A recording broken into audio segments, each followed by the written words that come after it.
Hello friends, welcome to Fun Study again. My name is Jas Agrawal. I will teach you the concept of physics, chemistry, maths of BSc first year. So आज हम पढ़ेंगे velocity and acceleration in plane polar coordinates. तो बिना किसी देर के चलिए शुरू करते हैं। तो फ्रेंड्स यहाँ पे मैंने velocity and acceleration of a particle in plane polar coordinate systems के दोनों डायग्राम यहाँ पे पहले से ड्रॉ किए हुए हैं और डेरिवेशन भी यहाँ पर नीचे लिखा हुआ है। तो देर है केवल समझने की। तो चलिए शुरू करते हैं। पहले मैं आपको ये पहला वाला डायग्राम फिगर ए को एक्सप्लेन करूँगा। तो यहाँ पर हमने एक्स और वाई एक्सिस के अलोंग एक पॉइंट पी को लोकेट किया है जिसके पोलर कोऑर्डिनेट आर और थीटा हैं और कार्टेशियन कोऑर्डिनेट एक्स और वाई है, जहाँ पे आर इसकी ओरिजिन से डिस्टेंस है और थीटा पॉजिटिव एक्स एक्सिस से एंटी क्लॉकवाइज डायरेक्शन में एक एंगल है इस लाइन से। तो यहाँ पे अब फ्रेंड्स जैसा कि हम देख सकते हैं आर वेक्टर एक वेक्टर क्वांटिटी है, तो इसका एक यूनिट वेक्टर हमने कंसीडर कर लिया इस डायरेक्शन में आर कैप। सिमिलरली थीटा का जो यूनिट वेक्टर है वो हमने इस डायरेक्शन में कंसीडर कर लिया, क्योंकि थीटा की जो वैल्यू है वो इस डायरेक्शन में बढ़ेगी। तो थीटा कैप इसका यूनिट वेक्टर होगा इस डायरेक्शन में और आर कैप इस डायरेक्शन में आर वेक्टर का यूनिट वेक्टर है। तो यही यहाँ पर हमने लैंग्वेज में भी लिखा हुआ है कि let any time a particle is at point P whose polar coordinates are r theta and Cartesian coordinates are x y, then position vector of the particles at any instant is r vector equal to I cap x plus j cap y। यदि अब हमने r theta polar coordinates x y Cartesian coordinates select कर लिए हैं, तो इसका position vector हमने consider कर लिया। यहाँ पे किसी इंस्टेंट पर हमने कंसीडर किया r vector equal to x I cap plus Y J cap. तो x और y का हम फ्रेंड्स इस पोलर कोऑर्डिनेट r के साथ पिछली वीडियो में रिलेशन समझ चुके हैं। तो आप चाहें, मैंने डिस्क्रिप्शन में लिंक दिया हुआ है, तो आप उस वीडियो को भी जाके चेक कर सकते हैं और समझ सकते हैं डिफरेंट कोऑर्डिनेट सिस्टम्स को। तो x की वैल्यू r cos थीटा और y की वैल्यू r sin थीटा हमने यहाँ पर पुट कर दी और इसको हमने इक्वेशन फर्स्ट दे दिया friends. In plane polar coordinate system as shown in figure A, ये फिगर ए है, assuming the unit vector r cap along the radius r vector. एक प्लेन पोलर कोऑर्डिनेट सिस्टम में जैसा कि हमें फिगर ए में दिखाई दे रहा है, एक एज्यूम किया हमने unit vector r cap radius r vector की अलोंग और unit vector theta cap is a increasing direction of angle theta. They are given as, उनको हम लिख सकते हैं कुछ इस तरीके से, r cap equal to r vector upon r, ये हम पहले से जानते हैं, और आर वेक्टर की वैल्यू हम इक्वेशन फर्स्ट से यहाँ पर पुट कर देंगे। तो यहाँ पे इन दोनों टर्म से r कॉमन लेके कैंसिल हो जाएगा और r कैप की वैल्यू कुछ इस तरीके से आ जाएगी और इसको हम इक्वेशन सेकंड देने वाले हैं। सिमिलरली अब इस चीज़ को समझने के लिए पहले हमें दूसरे डायग्राम को समझना होगा। तो यहाँ पे आप देख सकते हैं जो थीटा कैप है वो इस लाइन की परपेंडिकुलर है, यानी कि ये जो अगर हम इसको ओरिजिन से ड्रॉ करें इस लाइन की परपेंडिकुलर को तो कोई गलत बात नहीं होगी। तो इसको हम थीटा कैप दे सकते हैं और ये पहले से आर कैप दिया हुआ है। ये मतलब हमने इसी डायग्राम को एक्सटेंड करके या मॉडिफाई करके यहाँ पर बना दिया है कि अगर हम ओरिजिन से थीटा की डायरेक्शन, थीटा की इंक्रीजिंग डायरेक्शन लें तो वो कुछ इस तरीके से हमें नज़र आएगी थीटा कैप, जहाँ पे आई कैप एक्स डायरेक्शन के अलोंग यूनिट वेक्टर है, माइनस आई कैप नेगेटिव एक्स एक्सिस के अलोंग यूनिट वेक्टर है और जे कैप वाई डायरेक्शन की अलोंग यूनिट वेक्टर है। तो फ्रेंड्स इसकी डायरेक्शन हमें पहले से पता है थीटा, और ये जो थीटा कैप है ये इस लाइन पर परपेंडिकुलर है। तो यहाँ पर जो ये एंगल दिख रहा है आपको, ये π/2 लिखा हुआ है, ये π/2 होगा। और यदि हम देखें तो ये एंगल और सिमिलरली ये जो एंगल है, ये जो दिखाई दे रहा है ये थीटा होगा। ये दोनों सिमिलर ट्राइंगल वाली कंडीशन से सिमिलर एंगल हो जाएंगे। ये भी एंगल, ये एंगल और ये एंगल सेम होगा, तो थीटा यहाँ पर। और ये जो एंगल है नीचे ये 90 डिग्री है। तो अब हम किसी ट्राइंगल के लॉ से जानते हैं कि तीनों ट्राइंगल्स का सम 180 डिग्री होता है।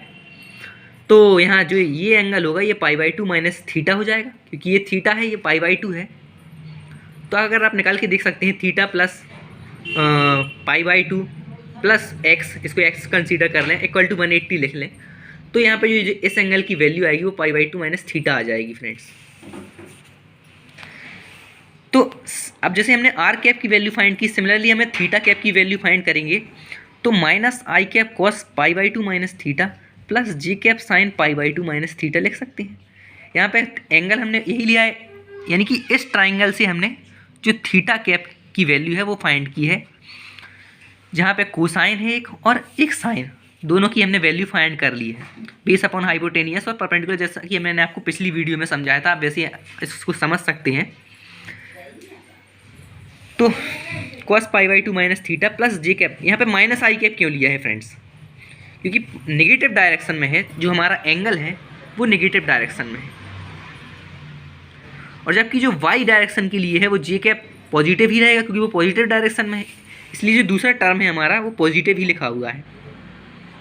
तो माइनस आई कैप साइन थीटा प्लस जे कैप कॉस थीटा, इसको हम इक्वेशन थर्ड लिख देते हैं फ्रेंड्स, और आगे बढ़ते हैं। Now differentiate with respect to T of equation first. Equation first क्या थी फ्रेंड्स? हमारी R vector equal to x I cap plus Y J cap, या फिर I cap R cos theta plus J cap R sine theta, R vector equal to.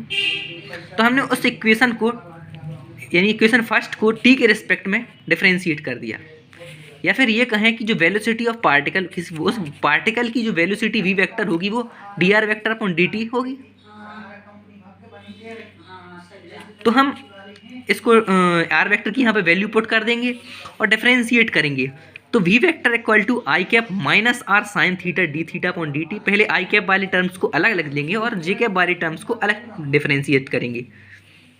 तो यहाँ पे जो multiplication वाला लो है डिफरेंशिएशन का, कि differentiation of first function second जो का तो, और सेकंड फंक्शन का डिफरेंशिएशन और फर्स्ट जो का तो, वो वाला रूल लगा के हम यहाँ पर इसको डिफरेंशिएट करेंगे और दोनों टर्म्स को इसी तरह से डिफरेंशिएट कर लेंगे। तो जो टोटल वैल्यू है, टोटल जो इक्वेशन है वो हमें कुछ इस तरीके से दिखाई देने लगेगी। अब हम गौर से देखेंगे तो आई कैप वाले कंपोनेंट्स में और जे कैप वाले कंपोनेंट्स में, एक ही कंपोनेंट्स में D theta by D T और दूसरे कंपोनेंट्स में D R by D T common दिखाई देगा। तो अब आई कैप को अंदर मल्टीप्लाई कर लेंगे और जे कैप को अंदर मल्टीप्लाई कर लेंगे, और D R by D T और D theta by D T को हम कॉमन ले लेंगे उन दोनों के कॉम्पोनेंट से या उन दोनों टर्म से। तो वी वेक्टर इक्वल टू कुछ इस तरीके से हमें दिखने लगेगा। अब यहाँ D theta by D T जिस टर्म से हमने कॉमन लिया है, जिन दोनों टर्म से, उनमें हमें आर भी कॉमन दिख रहा है, तो हम आर भी कॉमन ले लेंगे। अब जो वैल्यू आने वाली है वो हमें कुछ इस तरीके से दिखाई दे रही है, और यहाँ पे हम देख सकते हैं कि ये जो वैल्यू है जहाँ से हमने आर कॉमन लिया है, तो ये जो वैल्यू है ये थीटा कैप की वैल्यू है, और दूसरी तरफ जो दूसरे टर्म में जो वैल्यू हमें दिखाई दे रही है, जिससे हमने D R by D T common लिया था, वो हमें आर कैप की वैल्यू दिखाई दे रही है। तो हम यहाँ पे इन दोनों वैल्यूज़ की जगह पे थीटा कैप और आर कैप पुट कर देंगे। तो वी वेक्टर की वैल्यू कुछ इस तरीके से दिखाई देने। अब D theta by D T को हम थीटा डैश भी लिख सकते हैं शॉर्ट फॉर्म में। Similarly d R by D T को आर डैश भी लिख सकते हैं। ये जो ऊपर पॉइंट्स रखा हुआ है फ्रेंड्स, ये इसको हम डैश पढ़ेंगे यहाँ पर। आप चाहें तो बगल में भी रख सकते हैं, बीच में ना रखना चाहें बिल्कुल। Then radial component of velocity. अब हम रेडियल कंपोनेंट निकालेंगे वेलोसिटी का, वी आर। तो वी आर हमने रेडियल कंपोनेंट मारा वेलोसिटी का, यानी कि रेडियस के रिस्पेक्ट में, रेडियस का वेलोसिटी जो रेडियस का फंक्शन हो, जो हमारा आर कंपोनेंट, पूरा कंपोनेंट आर था, उसका कंपोनेंट वेलोसिटी के लिए वो हमने वी आर कंसिडर कर लिया, और आर डैश हो, यानी कि D R by D T जो हमारा है वो वी आर के इक्वल होगा, जो कि आर डैश यहाँ पर कंपोनेंट ऑफ आर कैप का कोफिशिएंट ऑफ आर कैप का कोफिशिएंट हमें नजर आ रहा है इस इक्वेशन में। तो हम लिख सकते हैं equal to coefficient of r cap. Similarly transverse component of velocity को भी हम कंसीडर कर लिया, v theta equal to r theta dash. R theta dash हमने कंसीडर कर लिया d theta by D t into r, ये कोफिशिएंट ऑफ थीटा कैप है। अब हमने इक्वेशन सेकेंड को टी के रिस्पेक्ट में डिफ्रेंशिएट कर दिया फ्रेंड्स, जो कि आर कैप की वैल्यू थी उस सेकेंड इक्वेशन में आर कैप की वैल्यू थी, तो D R cap upon D t equal to minus I cap sine theta D theta by D t plus J cap cos theta D theta upon D t. यहाँ पे direct differentiation करके लिख दिया है। वहाँ मतलब इस तरफ कॉस थीटा था तो कॉस थीटा कन्वर्ट हो जाएगा साइन थीटा में और D theta by D T, और इस तरफ हमारा साइन थीटा था तो साइन थीटा कन्वर्ट हो जाएगा डी थीटा में, डी टी के रिस्पेक्ट में तो D theta by D T बगल में। तो यहाँ D theta by D T को हम कॉमन ले सकते हैं इन दोनों टर्म्स से। तो इक्वेशन कुछ इस तरीके से शो होगी। Similarly d are cap upon D t equal to theta cap D theta by D t. अब ये जो वैल्यू है हमारी, ये हमें थीटा कैप की वैल्यू की तरह शो हो रही है, तो हम यहाँ पर थीटा कैप लिख सकते हैं इसकी जगह पर। तो theta cap D theta by D T, और D theta by D T को हम थीटा डैश लिख सकते हैं फ्रेंड्स। तो D R cap upon D T की वैल्यू हमें मिल गई थीटा डैश थीटा कैप, और इसको हमने इक्वेशन 5 दे दिया। और यहाँ पे जो वी वेक्टर की वैल्यू फाइंड की हुई थी उसको हमने इक्वेशन 4 दे दिया था friends. Now differentiate with respect to T of equation third. अब हम इक्वेशन थर्ड जो हमारा तीसरा इक्वेशन था जिसमें थीटा कैप का वैल्यू हमें गिवन था, उसका हमने डिफरेंशिएशन कर लिया। तो ये उसका डिफरेंशिएशन करने के बाद इक्वेशन कुछ इस तरीके से नजर आने लगा, माइनस आई cap cos theta D theta upon D T minus J cap sine theta D theta upon D T. तो D theta cap D T T में से हमने D theta by D T इन दोनों टर्म से common ले लिया। Equation कुछ इस तरीके से शो होने लगा। अब ये जो वैल्यू है ये हमें मालूम है कि ये आर कैप की वैल्यू है, तो हम यहाँ पे आर कैप रख देंगे, और D theta by D T को फ्रेंड्स हम थीटा डैश लिख सकते हैं। तो यहाँ पे ये इक्वेशन डी थीटा कैप या d theta cap by D T की जो वैल्यू आएगी वो minus r cap theta dash होगी, जिसको हमने इक्वेशन 6 दे दिया। हम वेलोसिटी तो निकाल सकते हैं, आप निकाल चुके हैं, हमें एक्सीलरेशन को फाइंड करना है। तो now acceleration of particle a vector equal to d v vector by D t equal to d y by D t equal dot, यहाँ पे वी वेक्टर की वैल्यू पुट कर दी हमने इक्वेशन 4 से, और डिफरेंशिएट कर लिया अलग अलग टर्म्स को। और यहाँ पर हम देख सकते हैं कि 3 फंक्शंस हैं फ्रेंड्स, आर भी है, थीटा डैश है और थीटा कैप है। तो यहाँ पे हम आर और थीटा कैप को पहले एक फंक्शन कंसीडर कर लें। मैंने लिखा नहीं है लेकिन यहाँ पे हमने थीटा सबसे पहले इसको डिफरेंशिएट करने के लिए आर और थीटा डैश को एक कंपोनेंट और थीटा कैप को दूसरा कंपोनेंट।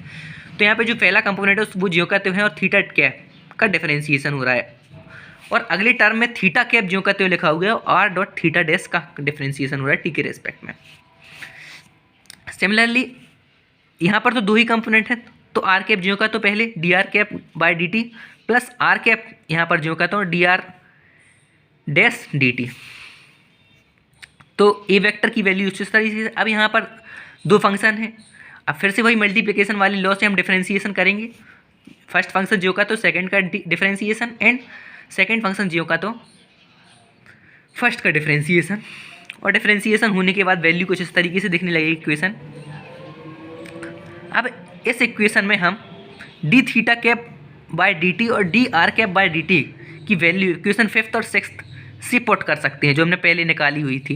ये इक्वेशन 6th में D theta cap by D T की है, और यहाँ पर बगल में D R vector D R cap by D T की वैल्यू थी। तो उन दोनों की वैल्यू पुट करने के बाद इक्वेशन कुछ इस तरीके से दिखने लगी फ्रेंड्स। और अब जहाँ जहाँ जिस कंपोनेंट से जो चीज़ें हमें कॉमन दिखाई दे रही हैं वो हम बाहर ले लेंगे।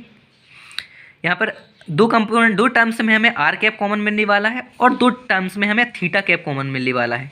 तो एक्सीलरेशन की वैल्यू ये हमें मिल चुकी है।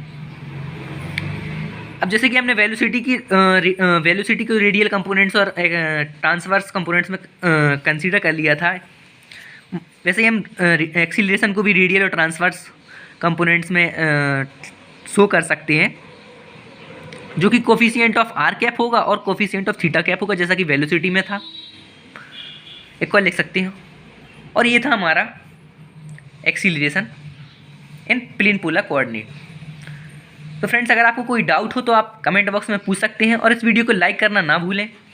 So thanks for watching this video and subscribe this channel for more such videos.